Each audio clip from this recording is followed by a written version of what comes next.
안녕하세요. 주렘입니다. 방송 참 많이 합니다. 그쵸? 거의 뭐 쉬지 않고 방송을 하는 것 같습니다. 제가 이 분석하는 일을 본업으로 꼭 하고 싶기 때문에 굉장히 제가 열심히 노력하고 있는 거거든요. 뭐 제 구독자 수나 뭐 여러 가지가 사실 조금 애매합니다. 네. 누구한테 허락을 맡아야 되잖아요. 와이프한테 허락 맡기도 되게 애매한 숫자. 그렇기 때문에 제가 열심히 해서 본업이 꼭 돼보도록 하겠습니다. 네, 많은 관심 부탁드립니다. 자, 두산 에너빌리티 보시겠습니다. 고점 이후에 그냥 이렇게 쫄쫄쫄 흘러내려왔습니다.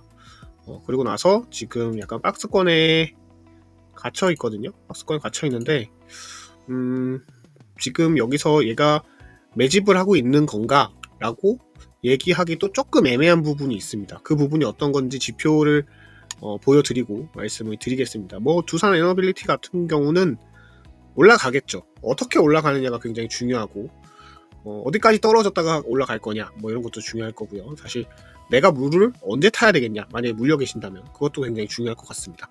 자, 지표를 보고 제가 설명을 드리도록 하겠습니다. 자, 두산 에너빌리티 지표를 보실게요. 여러분들이 눈에 띄게 뭔가 안 좋구나 라는 생각이 들 겁니다. 지금 여기서 판정 요약에서 굉장히 다 부정적인 요소로 띄어져 있습니다. 근데 이 요소는 별게 아닙니다.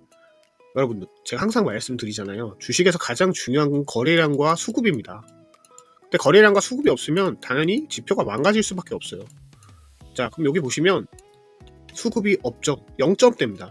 최소한 1.1 정도 돼야 매집을 그래도 하고 있나 보군, 뭐 이런 생각이라도 할 텐데 뭐 0.69, 0.86 뭐 이 모양이니까 얘가 매집을 하고 있는 건지 아닌 건지 뭐 알쏭달쏭합니다. 돈이 따라와 줘야 올라가는 걸 보고 물을 타던 신규 매수를 할 텐데 지금 그런 상황이 아니라는 거죠.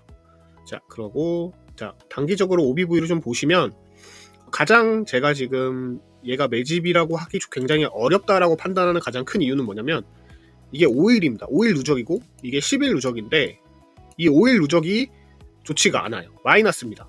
마이너스라는 건 매도 에너지가 더 세다는 얘기거든요. 지금 10일도 마찬가지 매도 에너지가 이렇게 나와 있습니다. 매도 에너지가 이만큼입니다. 그리고 나서 또 볼게요. 그런데 중기는 또 플러스예요. 이거 좀 이상하지 않을까요? 그 다음에 56일은 마이너스입니다. 그건 제가 이따 왜 그런지 설명해 드릴게요. 자, 그럼 보조지표를 좀 볼게요. 보조지표는 우리가 항상 보는 거, 지금 특징적인 건 추세 강도가 좀 약하고 자금 강도도 약합니다. 자금 강도도 55 정도 돼야 뭐 돈이 좀 들어온다 라는 판단이 들고, 추세 강도는 한 30 정도가 적절하다라는 거죠. 그리고 나서 여기서 DI 플러스하고 마이너스 DI가 이쪽이 더 큽니다. 그럼 결과적으로 얘는 하락 쪽으로 방향성이 정해졌지만 압도적이진 않아요. 네, 그래서 지금 박스권에 있는 것 같은 느낌이 듭니다. 자, 그리고 또 하나, BBWP 이제 많이 보셨으니까 알겠지만 이 숫자가 작으면 작을수록 압축 정도가 강하다라고 말씀을 드렸습니다. 압축이 강하면 나중에 터질 때 빵 하고 올라간다는 얘기죠. 이제 2라는 숫자는 굉장히 좋은 숫자, 그리고 지금 볼렌저 폭도 8%밖에 안 됩니다. 그래서 압축을 하고 있는 상태. 그리고 여기 TTM과 스퀴즈가 온입니다.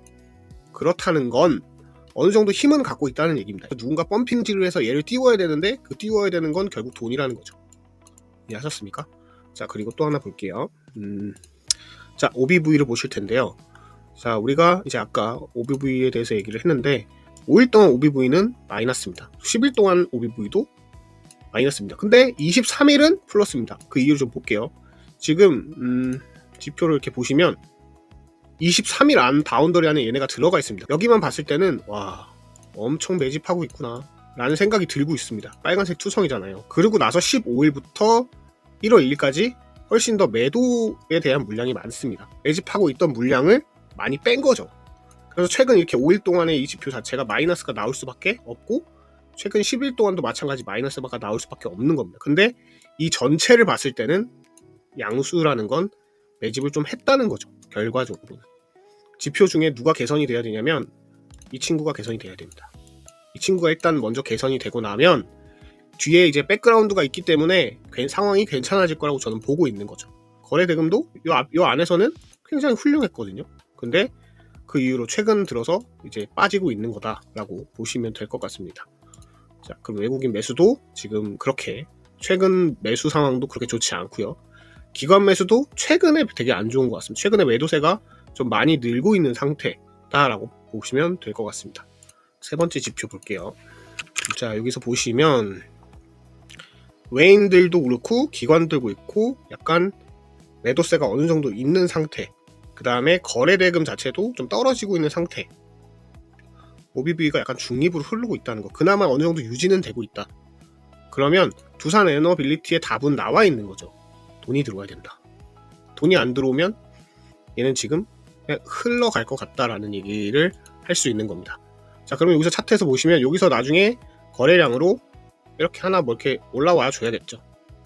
만약에 매수를 할 수 있는 지점을 찾는다면, 그러니까 이 박스권에 보시면 박스권에 막 이런 지점 있잖아요. 이런 지점, 뭐 내려오면 이런 지점에서 야금야금 매수를 하면서 모으시는 게 어떨까라는 생각이 듭니다.